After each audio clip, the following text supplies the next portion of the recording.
need your actual power cord. You only got like 7% in the computer. Thanks.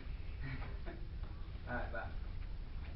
Yeah, his computer's about to die.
He's gotta give me. I only got like 2% or 3% or something like that. He's bringing the power. Right now.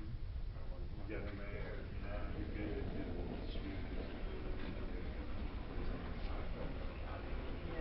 Got a need on it. Oh, alright, let me. Alright. He should have it. This is his. That's him.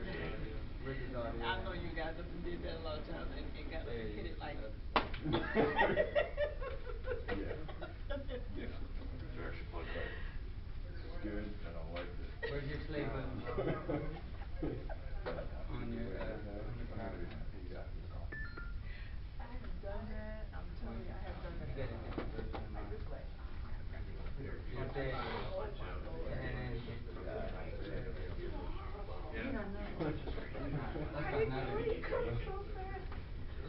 oh, okay. Alright, that's fine. I like it. Either way. It works. Okay. And they call it talk about. Oh, I have to talk loud? I can talk loud. I know you can't. I can talk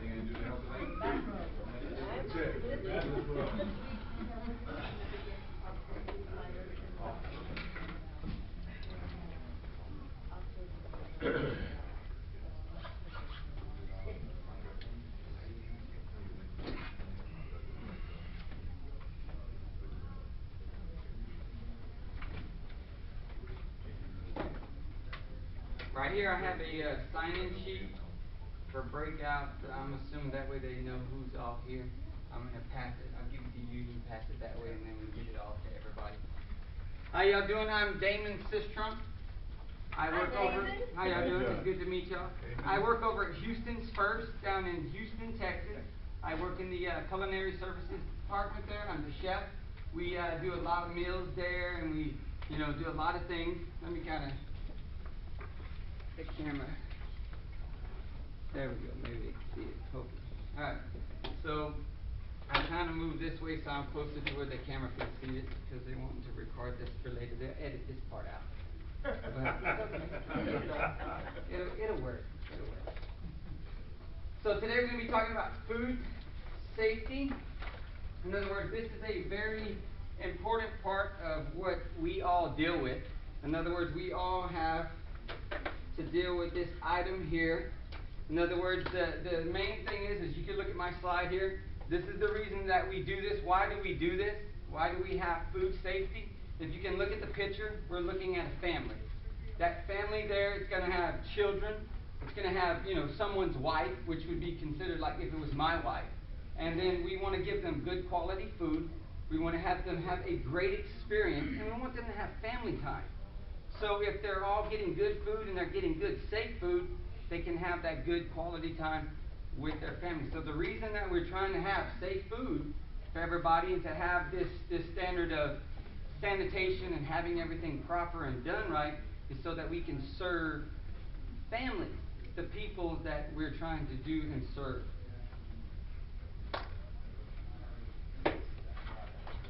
What we have is we are all part of an organization, GACHP. In other words, with your membership, this is where we can come and we can get resources you're here today, so this is one of the resources, as in you're here now trying to pick up and trying to get information. We have tons of resources on here. In other words, the first one is just being the member. Then you have a website you can go to. You can always go to GACHP.org. Whenever you go there as a member, when you sign in, you can go to all the items there. They have articles. You're going to also have some forums.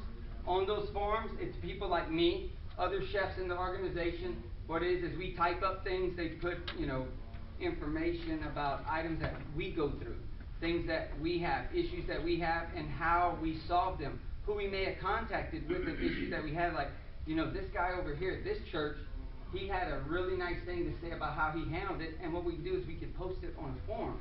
And then by reading those forums, you can get information on, like, hey, we had this scare, this was the cause of it, and this is the reasoning why, and this is how we could have prevented that.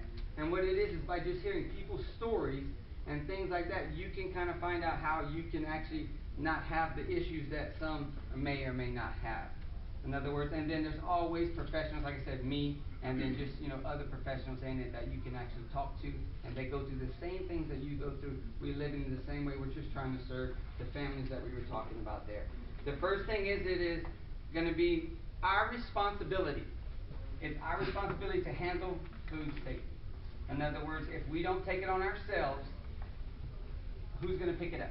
In other words, we want to take it on ourselves to be able to take the food safety to a higher level and be able to, go through that as far as just having a good quality and good environment.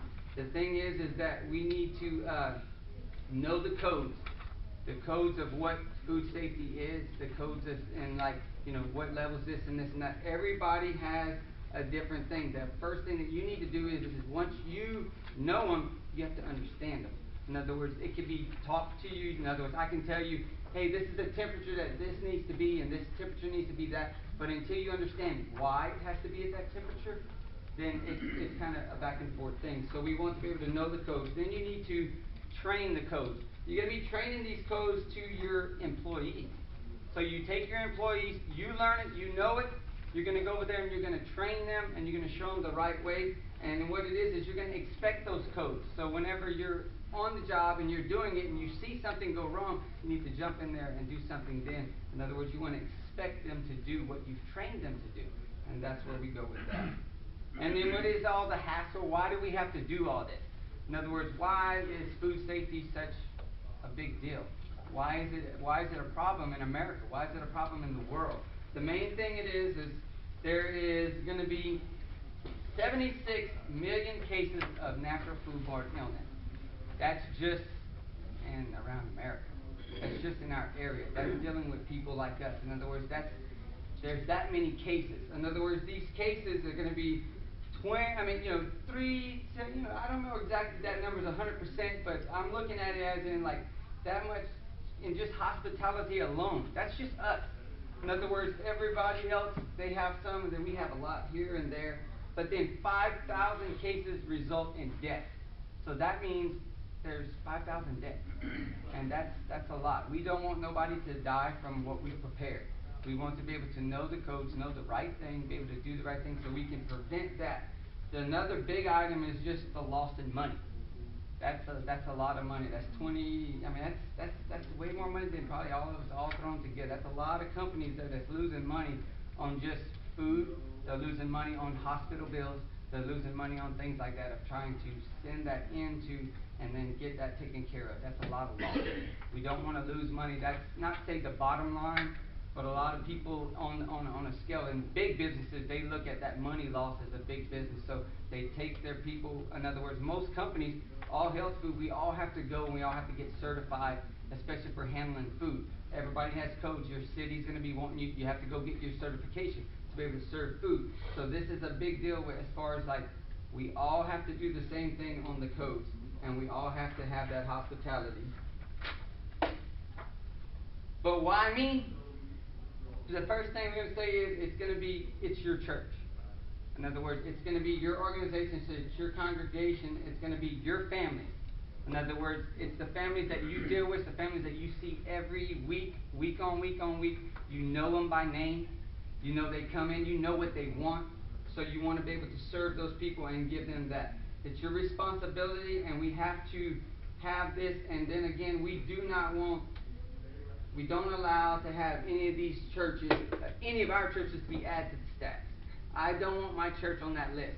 I don't want whenever, somebody Googles something and it's like, well, they got this and they had so many illnesses in their church. I don't want to be listed on that as far as my name. It's our reputation on the line. I don't want my reputation. I don't want my name by that. Well, Chef Damon was the one working that day whenever, that food wasn't cooked to the proper temperature and it wasn't, had salmonella or something like that.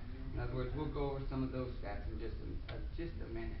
Looking at the real world, in the real world, it's going to be all about the loss of customers and the sales.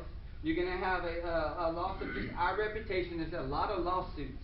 And whenever it comes down to lawsuits, in other words, that's something that I don't want to have to, I'm having to not be at work now because now I'm having to go stand in court saying, I was cooking this and I could have swore that I checked the thermometer and I did the right temperature.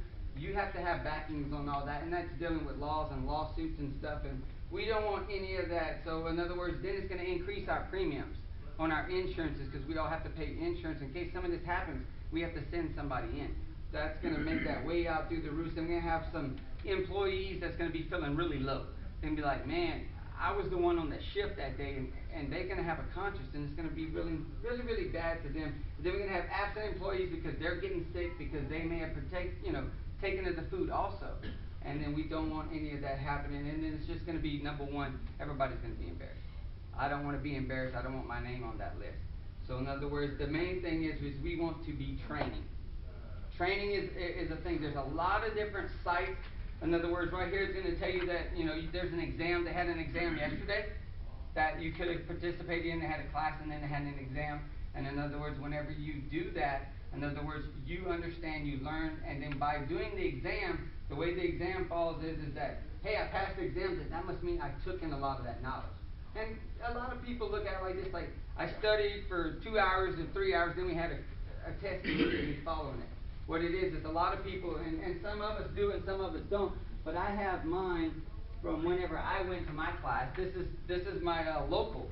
So I have a local, and then it has all the notes that we took during class and all that, and it's something that I keep with me at my job to where if someone comes about something asking a question, I may know it, but I also have something to back it up to where I can point back and say, look, it's right here. This is the temperature we should cook it at. Especially if an employee says, I got it up to 129 degrees.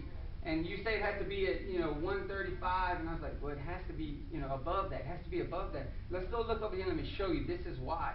And then that way they understand. So I have something to fall back on. I usually keep that manual with me in my little, I have a drawer up at work. So I just put it in there, and I have it in there for that reason. So in other words, we need to show and tell. We want to show and tell everybody. And so whenever we're in with the employees and we're doing, say, just showing them the proper way to do things, we want to be alongside them. We want to tell them how to do it. We want to show them. We want to get them hands-on, as in like, we have to go over here and we got to get this amount of sanitizer to make it. Then we come over here and we set in. This is where we're going to put all our towels. So by me doing that and experimenting it with them, I'm showing them and I'm telling them, and then therefore whenever I come back 4 hours later and I walk over there and I see it's not done, at least I could be like, hey, I showed you that a while ago. Let's get back onto what we did earlier so we can get it back to that standard. So in other words, whenever you see a task, we want to do it and we want to follow through with it. And then we want to make it work.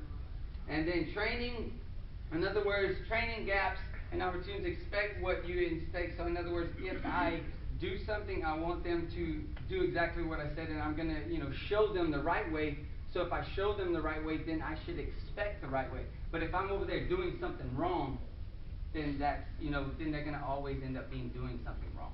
So in other words, we want to be able to do it right so we can show them the right way to do it. And then in other words, by filling those, training gaps, it's like whenever they make the mistake, you're there to pick it up and then show them the proper way, and then they learn. And then it's more of a give and take. You're not really like putting them down. You're showing them the right way. You're patting them on the back, and when they do it right, man, you did a great job. You did a good job. And then that enforces that to where their training is taken in, and then they start to do it. And it's something that you need to expect day to day to day to day. Because once I tell them that you have to always have sanitation buckets underneath with your towels in, every time I walk around I see the towel hanging out on the towel, just sitting on the table, you need to tell them it needs to be set in there. So in other words, there's different ways of doing it, and when we get a little bit further in, I'll have all the sanitation and all that. We'll have a lot of things that you can also, like say, you can go and print them up. You can have them, you get the posters and stuff, and we'll be able to go over through all that. Whenever you're training materials on our website, they're going to have the 8 different posters I was just mentioning. In other words, you can print them up. You can feel free to just print them out. You can stick them all over the place. You can hand them to each employee if you want to and say, hey, this is how you wash your hands, or this is how you do this, or this is how you do that. You can make a little booklet up, give them to each one and say, look, go over that. So whenever you have a reference, you have it over there by your stuff, and then they have a reference to be able to use that and to do that. This is some of the first ones, and these here are these is kind of a way of everybody knows how to wash their hands, right? Everybody, I mean, you go, you turn on the water and you wash your hands. This gives you a more detailed step by step of being able to wash your hands. And the fact is that first little phrase underneath number 1, it says it's the temperature. In other words, you have to have the water warm. In other words, if you're over there washing your hands and it's cold, I turn on the hot water all the way, and then I put my hands on it, and then I lightly start to bring the cool water to get it to where I feel comfortable. But because, it takes just a moment for that hot water to get really warm anyway, so I usually start off that way, then I kind of lightly turn the cold water on until I feel comfortable. But it's still warm enough that it's helping to kill the bacteria. You want to be able to rub your hands for 10 to 15 seconds. A lot of kids, the way we teach kids, you say the alphabet twice. ABC, because it's pretty quick if you think kids say it pretty fast. So we usually tell them how to rub their in between their fingers and stuff like that, and then also their wrist.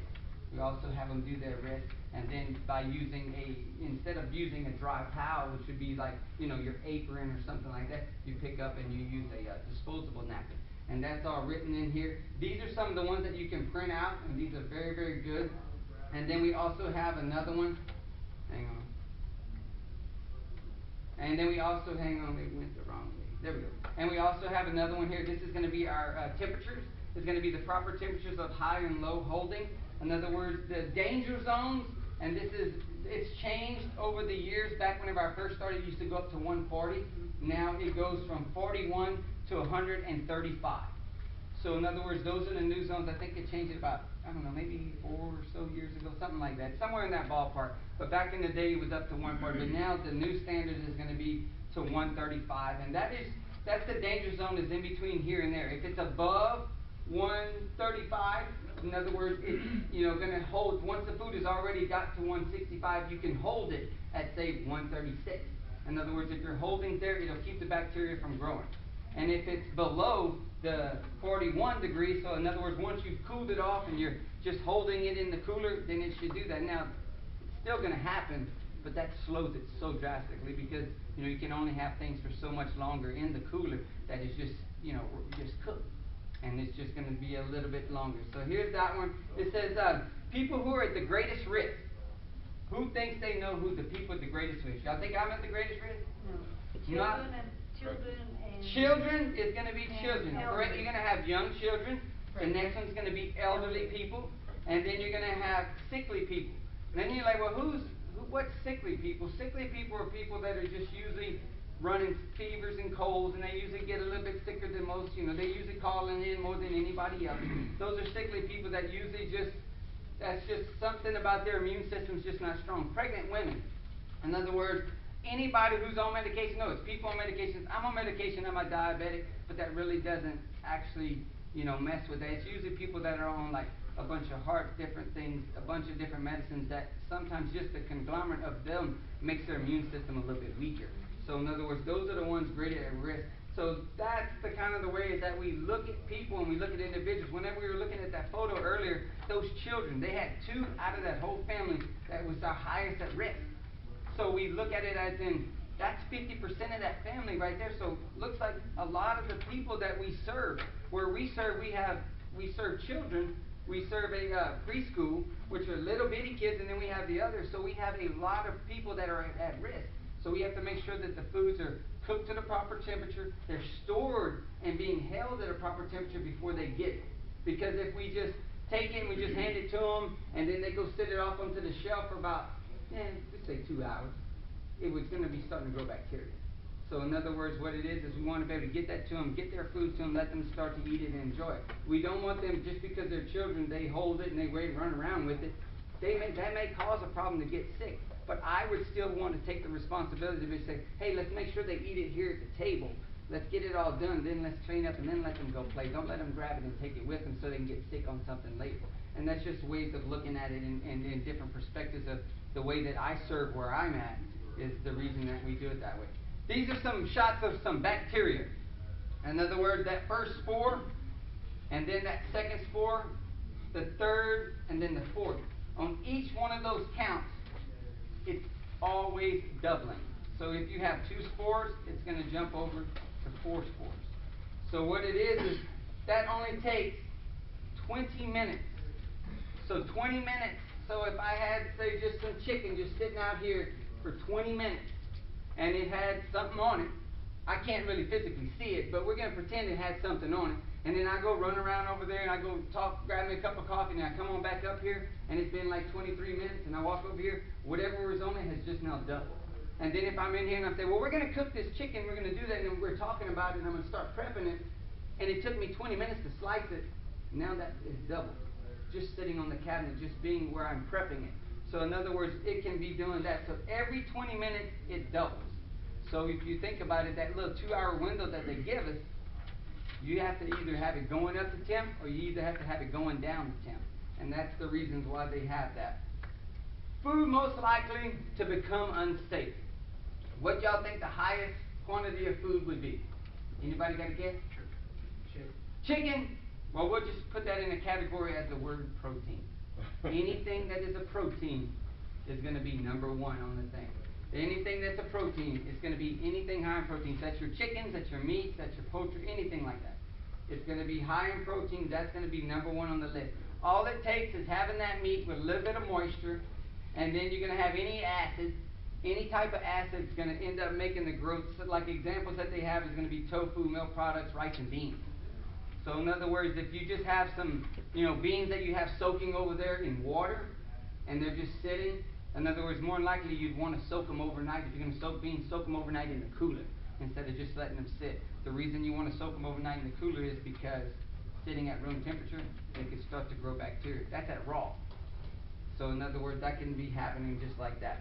So we have fish, we have sprouts, and we have nuts and shells and all those different things. In other words, eggs. Everybody would think, oh man, it's just an egg. I just went to Nicaragua. I was there on a mission trip about 3 weeks ago. And it really got to me because I went into the grocery stores and they had eggs on the shelf. Just sitting on the shelf, like, 15 dozen eggs, just all just sitting on the shelf. And then this is the first thing that came to my mind whenever I saw that, was just having them just sitting there, just raw eggs just in the shelf. And it mentally just got to me because I was like, is it growing bacteria or isn't it? And then there's a lot of people that get sick over there just because they don't have clean water. And that was one of the things that really stuck in my mind. Whenever I was going over my presentation for that, I was like, I was just in a place that I didn't even see refrigerators. And it was just a lot of little things. And then, we always talk about how much they have a lot of illness. And it could be just because of just those simple, small things that they pick up at the store. They cook and they eat, and then they got sick. So it's just a little thing. This little phrase here is something that you may or may not be familiar with. I like this phrase. Some people get offended by it, but it's called Fat Tom. Fat Tom is the easiest way for me to remember. Tom is an easy name to remember, and Fat Tom, bringing it all together in food, it just makes it very, very simple. What it means is any food that has any acid set with any time at the wrong temperature, add any oxygen and add moisture, is the best time and the greatest place for bacterial growth. In other words, every food setting could have all this. If you think about it, if I just put my chicken over there and then I had a little bit of time, which, I left it over there just sitting, and it was at the room temperature, and then the oxygen, we're breathing in oxygen. It's always oxygen around. And then if I just had a little bit of moisture. Where I live, it's very humid. So that humidity really adds to moisture. We have moisture just floating in the air. So Fat Tom, this is a very good thing. This chart right here that you also see, you can also print this out. You could put these little fat toms on your wall up through the kitchen, and you could give those little words to your employees. And by telling them about this and saying this with them, in other words, they have a visual with what you said, and all they have to do is glance at that, and then they can look over it. Oh, that chicken I just said, how long has it been? And then it'll bring them a reminder, oh, I need to get busy on that. I need to get that cut up. I need to get that put up, prepped up, and then put in the cooler. And then that way you can get things done. So that's how that works on that. The next slide I have is going to be how food can become unsafe. Y'all see that little picture back there with that guy cooking those eggs? That was where I saw those eggs always sitting out. In other words, it says it was 6 in the morning, and then it says it was 10:30. See, you only went through about half of them. So those eggs on that far bottom now can be at a bacterial growth, and they could already be growing bacteria. Now, like I said, I can't physically see it, and you can't either, but it can be doing that. The other thing is proper hygiene. In other words, the young lady looks like she was out all night long last night, and she come in, and she just had to get up and come into work. Her clothes are not all that frail. You know, she's got a couple of watches on, a bracelet and a ring, and all these little different things. And she's coming in, and now she's got to prep me up some food because I need it for 200 people we're about to serve. She can help me spread just by having just the poor hygiene. In other words, that's the main point that we have is it starts out with someone, something. The first thing that we can all physically do is ourselves. We can look in the mirror, we can get ourselves clean, we can get ourselves prepared and done. In other words, we can, have all this natural foodborne illness, but by washing and not doing it, like washing just your hands. If you don't wash your hands, in other words, just those little things, just having dirty clothes, I can just get anything in there. So if I have food all over my apron and stuff, sometimes you just need to take that apron off and go put on a new apron. In other words, sometimes it just deals with that. Yeah, but I just use one apron a day. But if you just happen to get a little bit too much stuff on you, you need to change it out and then just do the proper thing and then try to look clean also. In other words, this little guy right here, I like this little picture. This is another one that you can print out. In other words, this little guy, he has his scalp. He's got a cap on. A lot of guys who shave their head, they're like, hey, my head's shaved, I don't have any hair. There's no hair going to come off. It's not just basically hair, it's actual scalp. Sometimes just the fragments of the scalp can have bacteria on it. If somebody just pumps their head, dusts their head, or if they're just chopping up right here and we're just doing that and just some breath of air just blows and then a little fragment of just something falls into it, you can have something done like that. So in other words, running your hands through your hair, fingers, just doing little things like that, rubbing your ears, doing that, having food, you see that, touching different things, just coughing, and then after I cough, I didn't go wash my hands. Oh, I just did that, and then I start going back to cutting my food. But that's the hand I use the knife with. But there's all kind of scenarios that people really think of. Well, that's the knife I use. I'm not touching the food. It's still part of that. It's always you need to look at these little different things. And then there's the one that kind of really disturbed me on that one. It says spitting in the environment. Now I've never seen that in any of my kitchens, but I mean, there's things that do happen. But it literally states it right there: spitting in the environment on the floor. And somebody may have got caught and choked on something. But there's trash cans too. But I'm just saying it could come down to just those small fragments of things. It's just things that, like, if you look at it, you got to look at it from a different point of view. It's not you and it's not me. It's the people that work for us and work with us. And we're not judging them, but we have to take every scenario and we have to help them and explain to them anything can happen. We don't want none of this to happen. And that's the way you kind of go about that. So the way we go to before we come to work. Before we come to work, we like to shower. I hope everybody likes to shower. I love to shower in the morning because that's what wakes me up. I'm like, man, I got to be there at 6 something. If I'm getting up at 5, if I go jump in the shower, I don't really care for the warm water early in the morning. I kind of like it kind of chilly, so it really gets you booming. Like, wow, I'm up, I'm going. And then just, trimming your fingernails, making sure that they're clipped and they're all groomed and looking good. The number one thing for ladies is they like to paint their fingernails. And a lot of ladies, it's fingernail polish, but it does flake.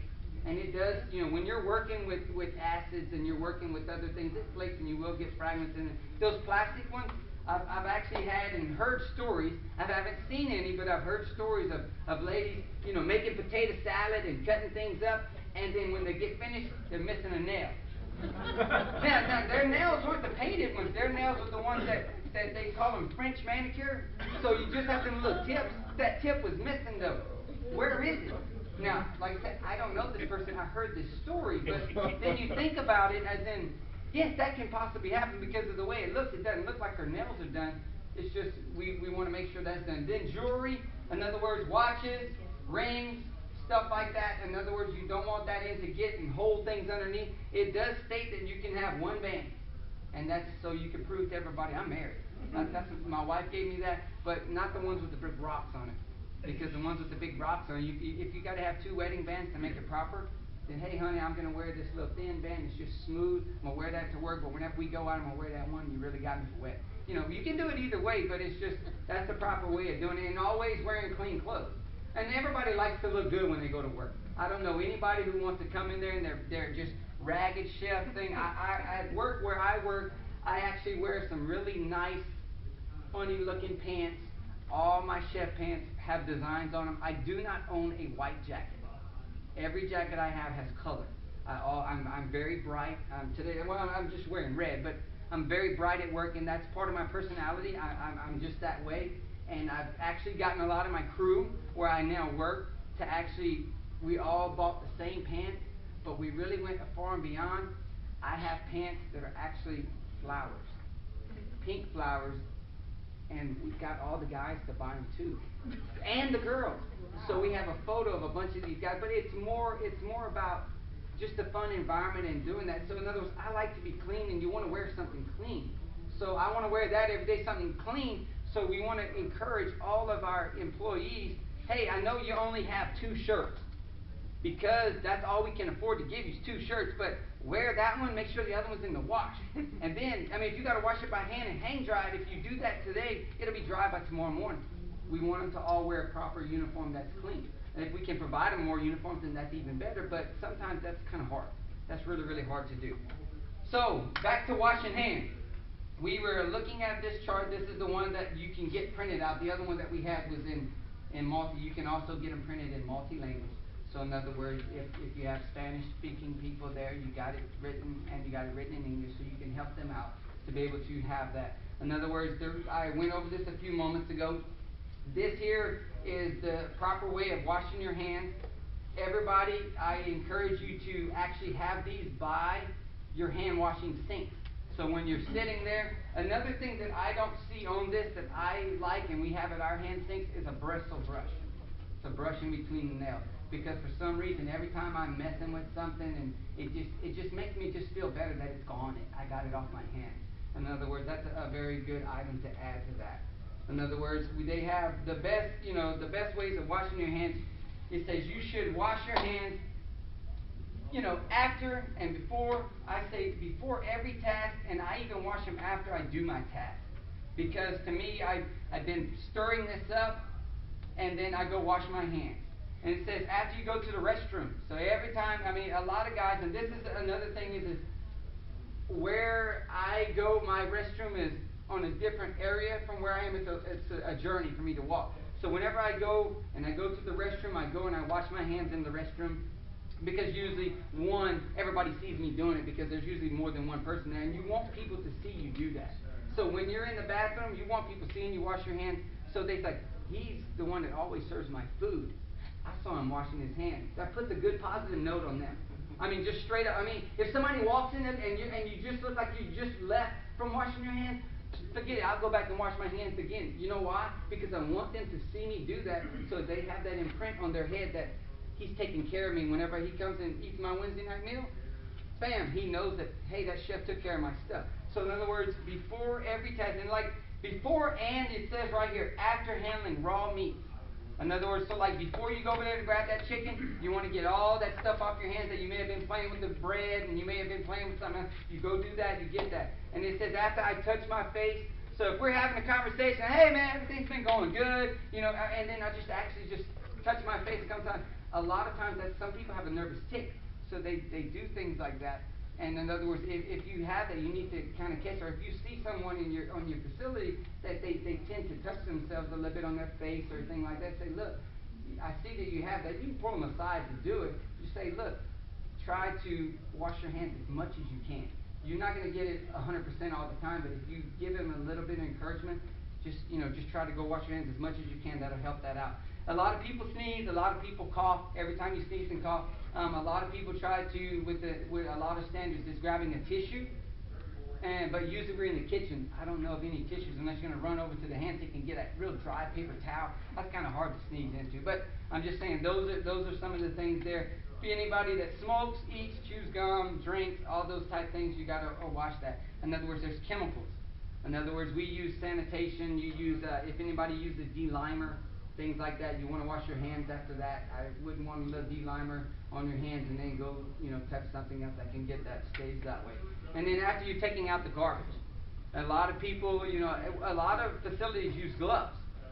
Even if you had gloves on, even while you took the garbage out, when you take the gloves off, go wash your hands, put some new gloves back on after that. In other words, it just makes it to where it's a little bit done. A lot of people do busting of tables. When you're busting of tables, after you finish busting the tables, yes sir. I can probably do this a little bit later if you don't. No, you can go for it. But I ran into a situation a couple of weeks ago. We had a catered event which was off-site, 2,200 people.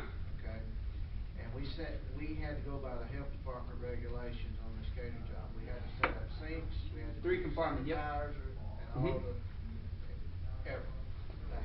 health department guy comes down and checks us out and says everything is perfect. All of a sudden it comes this big terrible storm and we had to move everything from outside to inside. And he was still there and we asked him, what do we do here? He says, we got bathrooms inside the convention center. Go use those. We have no hot water in the convention center. So I asked him later, I says, why do we have a convention center that will seat 2,200 people? But no hot water? No hot water.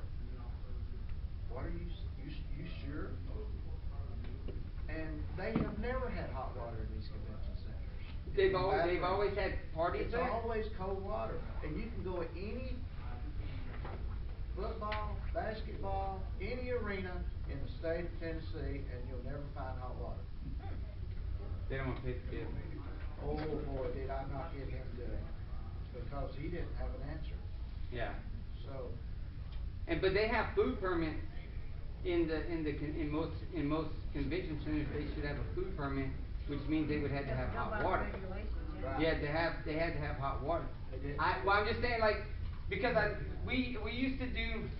I used to work with a company and we would take our stuff and bring it elsewhere. And when we did that, we also had a little bitty mini water heater that we would plug a water hose into, from cold water into that, and then we'd run through that to get our hot water for our little bitty 3-compartment sink that took up this much space. But you had to have 3 little, they look like the little sinks back there. We had 3 of those side by side, and we had hot, we had cold, and we had cold. That's basically what it was on that, but we had always set it up.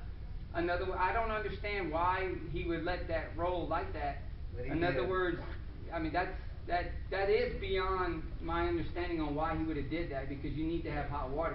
What were y'all serving? That could be also what it was. Were you serving a hot meal or were you serving go meals? Everything was hot. Well, you were making it on site? Yes.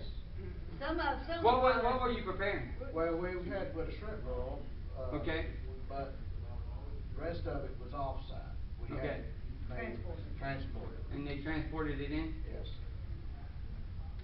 I'm just wondering. I mean, shrimp, I can understand shrimp because you're throwing it in boiling water and things like that. But if you were making sauces and you were making other things, you still need hot water to wash up. We did require every person, at the time we found out there was no hot water, we did require everybody to wear gloves. Yes. Hand sanitizer. And hand sanitizer. They carried a bottle of hand sanitizer in their pocket.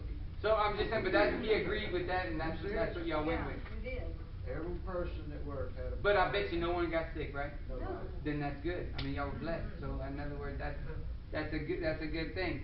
In other words, I mean that's a question that usually, like say all the facilities where I'm from, they all have hot water in the kitchen areas. The restrooms, no. So like when you go to the ballpark, it's cold water where you wash your hands, but in the back, but they have a different plumbing just for that section, and that's the only section that's under permit. Whenever they bring it outside, they have to actually buy a certificate just for that weekend, a permit to bring it out in the parking lot. I didn't want you to get y'all. No, that's fine. I'm jumping back on. I'm good. So in other words, after you touch your clothes and aprons, a lot of people wear aprons, and sometimes they want to pick them up and wipe your hands on them. That's kind of a no-no. So basically, once you touch money, aprons, and things like that, you want to go back and you want to wash your hands. So then, this here going on like what you were going to be doing. In other words, we got different ways of serving. Whenever you do your serving, and a lot of times we do catering and we're in a rush. And I know everybody has all these glasses all stacked up, and we're all running over there and we're grabbing as many glasses as we can because I got to get them from right here over here, and I got to fill them up with ice. You see the young person here? You got a ladle that you can scoop them up with ice, or you got your hands. A lot of times we stick our fingers in the glasses. We pick up 5 because I got 5 fingers. I can hold 5 glasses. I can do the same thing over here, and then I'm running it over here and I'm setting it down. You're going to fill it up with ice, and they're going to put tea in it, and then they're going to send it out. The easiest way to kind of do that is that's me sticking my fingers in there. I can have something on my hands, and I'm spreading germs and bacteria. What it is, you use a tray. You see how they're grabbing silverware? In other words, we're supposed to be grabbing the handles, but then again, you go back to, I got to grab 200 of them. You just grab a big old handful, and your hands are all over them. You're holding them. If you're touching the mouthpieces, that's kind of what we don't want to be happening. The drink cups, same thing with that. The food, they use tongs instead of just grabbing. Even if you have gloves on, gloves is a good way of, yes, I can grab food with it, but then that starts to become second nature. I just grab it with my hands, and then for some reason I'm taking off the gloves because they got dirty, and then I grab over there not thinking, and I grab it with my hands. And that's just a way of, hey, if I'm always using the tongs, you learn with the tongs. You teach your employees with the tongs, and then as they figure it out and they see you doing it, you're grabbing with the gloves, and then they see you always grabbing. It's going to come back to where they're using their hands. And then the way of serving, instead of putting your thumb on, you're using your hands underneath the plate. And I know a lot of us probably can't serve where they got the guy, he can put them all up on his arm like this, and he walks all out there. Oh, here y'all go. Hey, not all of us are that good, but some of us are. And then we got the time, temperature, abuse. In other words, this here is going to be something to where this is where we can have a really, really, really big thing. In other words, if the time, if we have too much time at the wrong temperature, that's where we're going to have some microorganisms start to grow. Remember the bacteria that we showed you earlier? It's going to be duplicating every 20 minutes. It's going to be doubling. In other words, by giving it that way, you're going to have a failure to hold. In other words, we're not holding it right. So instead of having it at 135 degrees, I only have it at 110 degrees. So my meat's just sitting over there in a steam well that I have on low because I had the temperature kind of set low, and I didn't go over there and probe it to find out. In other words, it can start to grow bacteria, and if I'm not serving it for another 20 or 30 minutes, it's already started to grow bacteria before I actually do it. Then by the time I serve it and send it out, they can actually have something on it. So in other words, if we do not cook it after it's cooked, in other words, preheat it. Whenever you preheat something, you have to get it to 165 degrees for at least 15 seconds. Now your holding time is back down at 135, but you have to get it above and above. So you got to go all the way to 165. So whenever you're boiling a sauce, usually when you get boiling, you know it's at 215, average 212, but it's usually about 215 if you actually probe it right. In other words, what happens is that if it gets to a boil, then you're at the right temperature. That's another way of doing it without having to probe it. But if you're heating up a piece of chicken, say I cooked chicken today, I cooled it off properly today, but I'm actually going to use it for tomorrow's lunch because I had so many of them, I just couldn't do it tomorrow morning because I'm also doing a breakfast. I may have pre-cooked something, have it cooled off properly, put it in the cooler, then I come back in here and then I take it out. And when I take it out, I have to probe it, and I got to get it to that proper temperature before I can go put it in that warmer box that's going to hold it above the 135. And if you can do that, then that's where you want to do that. And in other words, by going over this, I don't know how many of y'all have actually gone to the classes, but you want to go to the classes to learn the rules. You want to have that book to be able to look these rules up, and then you want to be able to teach your employees.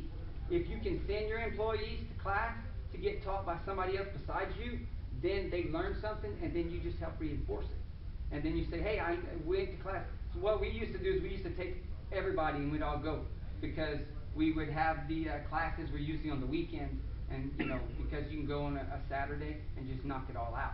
So what it is you'd usually go, everybody's off, so we all went to class, and then we all went to lunch together too. But I mean, it made it to where you're sitting down with them, you're all going to the class together, and then what's really cool is everybody's got the same date on theirs, so it makes it easy to where, hey, 5 years from now, we all got to go get renewed again. So that's another way of doing that. In other words, if we prepare our foods, let me get down one thing. All right, so back to the danger zone. In other words, whenever you have your temperature, we've been discussing staying out of this zone, which is 41 to 135. And it's sometimes a lot of people's like, well, I got that number in my head and everything like that. But what it is if your cooler is at 135, then and you're doing good. But then what it is what happens if your cooler gets to about 140? If your cooler's at 140, sometimes your product can get closer to that 141, and then the bacteria can grow. So you want your cooler a little bit cooler. You want it in between, like, say, 32 and 35 degrees. And then whenever you stay out of this zone mainly the easiest way to understand this zone, anytime it's out of the cooler and it's not in the pot, or out of the cooler, not in the oven. Anytime it's just being prepped and being done on the countertop, that's your most dangerous zone. In other words, if you're prepping something up, the best thing to do is think about the time frame of how much you have here and there, and trying to get it up and trying to get it put away. This next one here is these here. You can also print these out. You can also write these notes down. In other words, this here is the temperatures that you have to have the food cooked up to, and then you see how it says for 15 seconds. What that means is you got to get your chicken cooked up to 165, and you have to hold that for 15 seconds to kill the bacteria in chicken. And that's where a lot of people get the word salmonella from. So if you can get it to that and hold it at that. Any ground meat, that's ground meat and fish. In other words, any ground meat. So if you have salmon patties, if you're making salmon patties, or you're making crab cakes, or you're making anything like that, anything that's all ground up and all patted up together, you want to get it to 155 degrees, and you want to hold that for a moment before you can bring it back to your warmer box to start serving it, which is going to be over 135. Cooked meats, anything like, say, basically, in other words, the one down here below, this is a piece of beef. In other words, the beef here is at 145. A lot of people like them rare. I know y'all gone to restaurants where you can get your steak where it's all bloody and rare. I'm telling you now, it's not 145 degrees. If it was 145 degrees, it'd be a hockey puck. In other words, usually ground beef, it's usually cooked a lot weller, but then like your steaks and stuff are usually rare, but they also have a little chart on the bottom of your menu that says if you order your steak rare, you're taking it at your own risk. So by it being on their menu, if you get sick on their steak, it's not their fault. But the code is to get it to 145. I like my steak about 110, but that's my personal preference. But in other words, like I said, I make that decision myself, and I take that judgment on my own. And in other words, that's where whenever we're preparing foods, if you're serving steaks, it needs to be stated to let everybody know, hey, if you want them rare, then you're taking a risk. To let everybody know their risk. And then the cooked food, as in far as the fish, 145. Usually, whenever you're cooking a piece of fish and it's real tender and it's real juicy, it's right at that crust. But you can also probe it. You could just probe it just to check it to make sure. And in other words, because sometimes whenever you're doing, like salmon, or you're doing like tuna steaks and it's a little rare, sometimes you can just probe it and kind of check that. Reheating of foods. When we, reheat up our foods, we got to try to get it quickly out of that zone. In other words, so whenever I take it out of the cooler and I set it on the counter and I'm setting out 50 different portions and I'm portioning it all out, I'm on a time schedule. And that time schedule is very drastic. And I'm like, well, it's only going to take me 15 minutes in the oven to heat it up. So that's fine, but how much bacteria has grown before you have to start killing the bacteria? So what it is in just putting it out and just setting it on the counter and just letting it hey, it's resting. I don't have to have that in for 20 more minutes because we're not serving for 30, because I'm going to cook it that last 10 minutes and then I'm going to bring it fresh out. Well, that's kind of a dangerous zone. Then you're subconsciously, the cooks are thinking like, but I don't want to take it from the cooler because it's going to be too cold. And then it's going to be, so what it is, there's a lot of math going on in your head, but the safest thing to do is to grab that, put it back in the cooler after you prep it, put it back in the cooler so it stays at a decent temperature, then pull it out, throw it in the oven, heat it up, and then bring it out and serve it. You want to be able to get it quickly out of that zone. That's on the upper and that's on the lower. Because the other phase is whenever we bring it up and you want to get it out of that thing, it says 2 hours. That's that zone. But the way that this is written and the way it's meant is, once it hits that zone, it has to be above the other one and out of it within 2 hours and being whole stable at that time. So in other words, then if you flip it, there's a funny one that we're going to get to in just a few moments. And then this here, we were talking about thermometers. Everybody know how to calibrate a thermometer? Everybody done it? You just, it kind of gives you, they print these out too, so you can put that on the wall. So in case you have other employees that need to take their little thermometer and make sure it's proper, because they're like, one of them's got, mine says 110, well mine says 155, and then, like, well mine's at 130. And then what it is, well who's calibrated theirs lately? And what it is if, I try to calibrate mine once a week. Now a lot of the new ones are electric, a lot of those are pre-done and they don't, the only other thing is if it breaks, it breaks. And you just have to throw it away. But a lot of times those don't have to be pre-calculated, but the other ones that the little, turn one that just analog style, just turn them. In other words, those are the ones that you want to do. The proper way is to fill it up with ice, crushed ice, solid, a lot of mass. Then put water, let that sit for a second. I usually stir it, and then I go set it in, and then you should get an exact 32. In other words, if it's not, that may mean you might use hot water. So don't use hot water, just use regular cool tap water. That makes it easier for you. And then this one here, this is the one that is one of the biggest drastic ones. I used to be a saucier chef. That is my way of doing things. I love sauces. I make gumbos. I make a bunch of things like that. This is the part that whenever I was working at one of the facilities that I had, everybody knows what a harsh trough is. I had a harsh trough that was 16 by 4. 16 foot by 4 foot. I had a whole room that was nothing but mine. So like I had this big trough in there, and what it is I would fill it up with just ice and water, and then we would make a bunch of sauces because I would have them in 5-gallon buckets. Because I'd have to make 40 gallons of this and 40 gallons of that, and then we would do it, and we would use the ice paddles and the ice bath at the same time. And we would put them in there because I needed to drastically get as cool as I can because I only had so much room. I had to get it into the cooler so I could make room for more sauces that I was cooking behind that one. In other words, the proper way of doing that is by everybody use the paddles. Anybody use the ice paddles in their facility? It's a plastic device that it's hollow. It has a screw in or it has a little cap on top. See the little picture in the bucket? What it is you fill that up with water, not all the way up to the stem, but just to the bottom base. Then you put it in the freezer and it freezes solid. What that is whenever you take your pot, you can take the pot that you cooked it in, or you can put it in another pot. Usually I like to use pots instead of plastic because it lets it out quicker than holding it in like plastic would. And you take that freezer thing and you stick it inside, kind of move it around. That helps to drastically cool it. But that also goes into a cool, quickly spot. In other words, I like to move it over to the cooler and then just have it open in there and kind of stirring it up a little bit. After it cools off enough and you check the temperature, then you can take your little stick out, go bring it to the dishwasher, go wash it out, go take the water out and redo it and refreeze it for another batch. Sometimes that takes a lot of paddles if you're doing a lot of sauce. Most people go to the ice bath.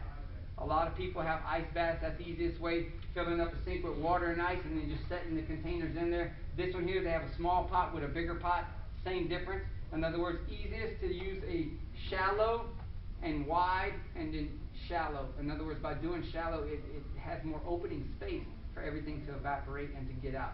And then I don't know how many people have been blessed with these blast coolers, but I haven't. I've only seen one in my life, and that was at a food show. I've never actually worked for a facility that had a blasting cooler, but they're really, really neat. What you do is push a couple buttons, and then not too long from there, it's cooled off really quick. I mean, it's a really, really neat little item there. It takes temperatures down real fast, and it's really cool. And they got 2 stages of cooling. I think we were just talking about that. Yes, all right, here, we'll go over this real quick so everybody will know. You can kind of look at it on the notes if you need. It says you need to bring hot foods down from 70 within 2 hours. You got to get it from 70 to the 41, and you need to get it below that in 4 hours. So you have a 4-hour window of cold to, from hot to cold. So once you make a sauce and you need to get it cold, it has that 4-hour window. But that scary point is that first stage. The first stage is getting it from that peak temp all the way down to getting it closer to the 41 degrees. You want to get as close as you can. You want to try to get it down that 70s pretty quick. That's less than most room temperatures. Most people's room temperatures in between 70 and 75 degrees. So you kind of want to get it to room temperature then below as quickly as you can. It says foods that do not reach this temperature need to be reheated. So that's kind of a scary thought, isn't it?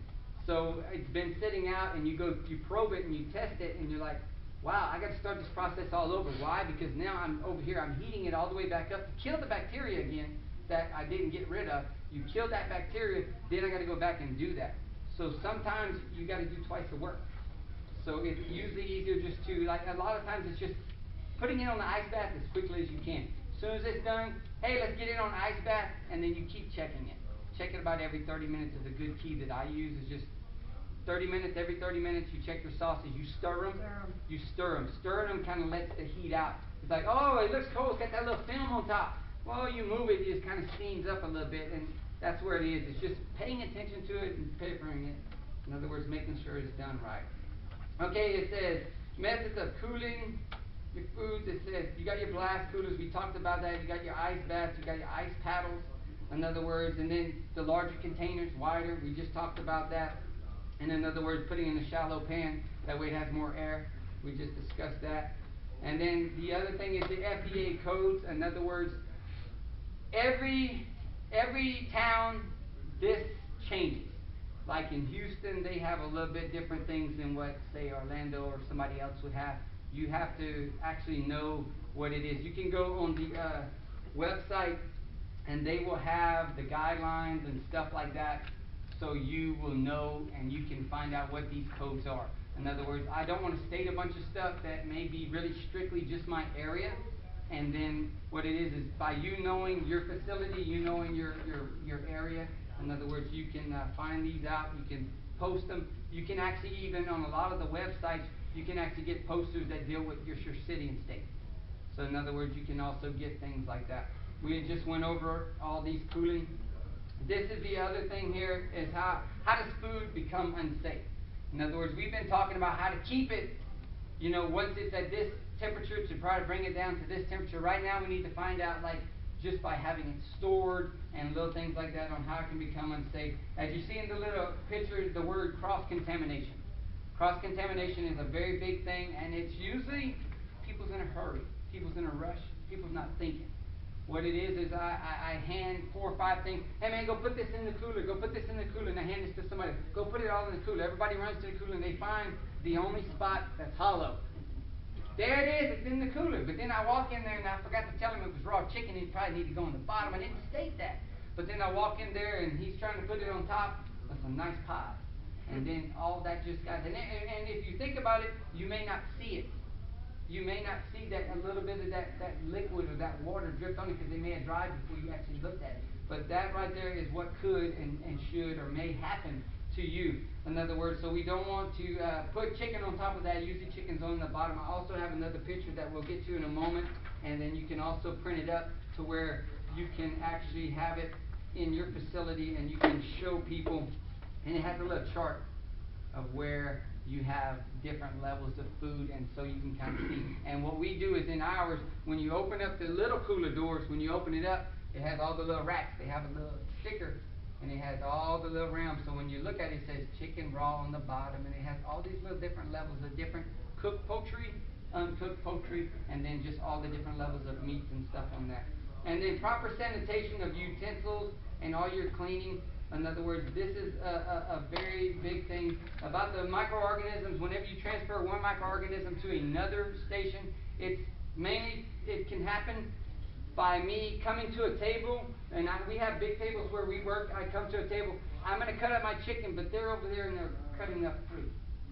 I don't think it would be a wise choice for me to even ask to come over there. Either I need to let them finish, or I need to go find me another table, or my project might be about 10 minutes late because I'll be like, hey y'all, hurry up, quick, I need to get this done. Maybe they can hurry up and get out of my way because I don't want to bring something that contaminates their items. Anything that we take from one item to the other, if their lettuce gets in my chicken, that can contaminate my chicken. Now, you think about it like that, well, there could be salmonella on both. There may not have been any salmonella on my chicken, but now it does because I got it off of the spinach. And I know everybody's heard the things about the spinach. In other words, that's another way of getting it.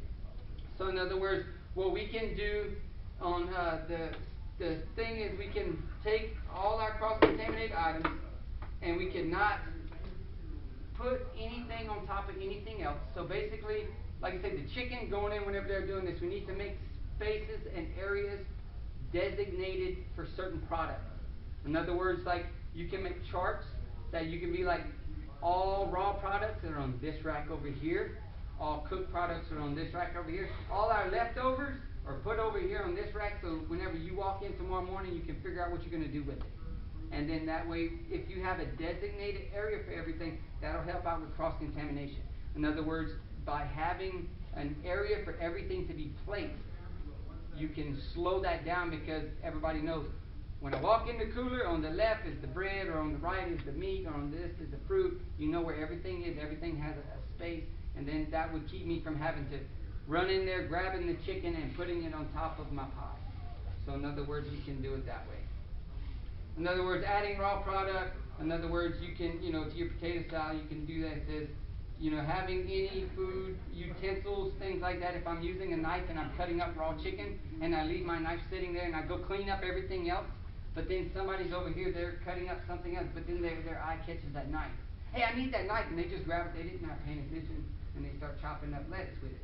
That's cross-contamination, but that could have just been done by just mistake of, I forgot something, they visually needed something, they're not thinking, they just see it, they go to it because they're in a hurry. So in other words, by taking care of it and doing it, you can just make sure you clean and get rid of that, and you got to sterilize. It says common facts and cross-contamination results. It says allowing raw foods to touch and drip onto cooked foods. In other words, that's one of the big things. Hands that touch contaminated food like raw product and then, go and touch something else. Anytime people usually touch raw product, the way I kind of feel about it is like if I'm touching a raw chicken and it's, kind of slimy and kind of nasty, usually you think about washing your hands because you got all that on you. But then again, like even touching raw, say, just poultry or anything like that. But then sometimes you go over there and you grab a raw beef patty that was frozen. You're just grabbing a raw beef patty that was frozen. Usually doesn't leave anything on your hands. You usually don't subconsciously think about it, but you could still have something on your hands, and that's raw product. Then you're going to touch a bun to serve it with. So there's also things like that you can look at and kind of think about that you can kind of show and tell your employees about and try to help them out. In other words, the contamination about, we get back to the clothes, the cleaning of clothes that are not clean. In other words, usually, like say, whenever you get your apron really dirty, if I'm cutting up, playing with raw meat, and then I just get a lot of that juice on my thing, and then now I went from that task, and I'm going to come over here and I'm going to slice up salad. This area is still visible. So I need to change my apron. So in other words, just by taking off my apron, that can stop just from my clothes, from it just being on my clothes. Cross-contamination. Preventing cross-contamination, training your employees and your volunteers about good personal hygiene. So whenever you have volunteers coming in to work for you, be like, hey, the first thing that we normally go through is we go over here to the hand wash sink and we wash up, and you always tell them, and whenever you're showing them a hand wash sink, we always check our nails. We usually always look at our nails. We want to make sure our nails are trimmed so it doesn't get in the way, nothing gets stuck underneath it. You won't get any food underneath it, and you won't feel dirty. In other words, just kind of give little things like that to kind of help that out. Proper hand washing, showing them the hand washing, and then, guidelines on eating and drinking. In other words, usually no eating and drinking in the kitchen. But if you have a certain designated area for that, show them what that designated area is. You need to. It's hot in the south. He was saying that earlier. It's hot in the south. We need drinks and stuff like that. So what it is if you need water, have a lid on it, have a straw. In other words, it's proper. If it's put in the proper place, you can use that. In other words, and you can do that. It says preventing those who are ill from working. In other words, a lot of times, I've done it in years and years and years. I don't think I've ever been sick as far as, actually not come to work. But that's usually, some people, if you get sick and you have an infection, fevers, things like that, those people need to go home. If somebody has a little bit of something, they're taking something, usually they're not contagious. But if somebody has a fever or things like that, those are the people you may want to send home, because not that they're not, they may just get your whole staff sick and then everybody's out. So instead of doing that, by getting that person gone, they won't be getting any germs on their hands or on anything else to be able to spread. So that's another good way of doing that. In general, cleaning, and whenever you just generally clean, in just a few seconds, I'm going to be showing y'all the proper staging, and then we're going to go over sanitation, and then we will be almost finished. It says properly storing your foods, items. It says raw food, do not touch the others. This here is that chart that I was talking to y'all about. This nice little storage chart we have, it's really, really neat because you have raw poultry items. Anything raw is always on the bottom.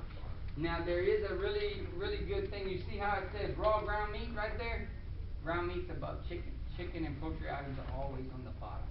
You want to put them on the bottom. Those are the ones that's most contagious. You don't want that on top of your beef and it dripping on your beef. Well, one, you don't cook the beef as long as you cook the chicken as far as the same temperature. So if I have the chicken on top of that and I cook the beef and I only get it to say what, 150, it still never reached that 165 to kill the chicken stuff. So in other words, then I can have that where it's still, and I'm serving a burger. Man, that burger's fresh, it's good, it's cooked properly for the burger, but it still has salmonella from the chicken. Still has bacteria, still has antioxidants. So that's what we want to do. So in other words, the other thing is that first in, first out rotation. Does anybody know what's the only item in the kitchen that does not follow that rule? There's only one item in the kitchen that does never ever follow that rule. Ice machine. Whenever the ice machine comes in, the first in is always the last out. I mean, just think about it. I mean, if you have that's just something that I came up with a long time ago when I went to the health class. I said, and I asked the guy, I said, what's the only thing that's always the first in, the last out? It never follows it, and it's in everybody's kitchen that I know of. Guy couldn't give me an answer, and I said, I was just having fun is what I was doing. But I said, it's just an ice machine. Now, they do take their ice machines, you're supposed to wash them out, and you're supposed to clean them, you're supposed to sanitize them, which, that's all good, but it was just something funny for me to throw on an inspector guy that was like, you didn't know that, and he used that after that, so it was just something funny. So, what it is, that's just something to kind of do. That first in, first out rotation is, anything that comes in first, you want to date it, and you want it to go out first. If I got in strawberries today, and I got in strawberries tomorrow, I want to use today's strawberries the day after, and then the day after I use the next one. You want to use the first in, first out rotation. Labeling and dating all stored foods. In other words, that is very, very good item to do. We got date guns. We just, as soon as it comes in, we date it. Boom, boom, boom. We stick it all on the shelf. And then when you walk in there and you see 5 different cans of this thing, and then, you grab one can, it's usually the one that's right here, right? Well, no, everybody puts it on the wall different for some crazy reason. Sometimes they grab and they just shove all those back and put these on. So sometimes you can train them the proper way of rotating it, and that's a good way of showing each individual how to rotate proper stuff on the shelf. Everything that's old should be up front facing. I used to work also in a retail business as in a grocery store, so what it is facing was the main thing. So what it is, I like to have it all facing me so you see the product, and usually having the date right there, you can actually see, oh, that one's 5 weeks ago. I need to use that one, So I'm just saying, if it does something like that, you want to have that date to where it's easy and it's done. Dry goods is the easiest way to start on that rotation thing instead of the other. In other words, it says never store chemicals near food. So whenever you get your chemicals in, usually we have another storage area that we have, it's away from the food, but then for some reason everybody brings in a bottle of that stuff and they always set it right here on the cabinet where we're all slicing things up while they talk to you for a minute while they're getting the instructions. We want to keep that away, or just keep it on a cart, or just tell them not to bring it into that area. It doesn't mean it don't need to be in the kitchen, it just doesn't need to be where the food's being prepared or where you store your food. You don't want to have it around that. In other words, let's see here, you want to regularly check your temperatures of your food in your refrigerator. A lot of people sometimes do or sometimes don't. All you have to do is just go and probe your food. You can just randomly walk in there and just stick a probe in an orange or stick a probe in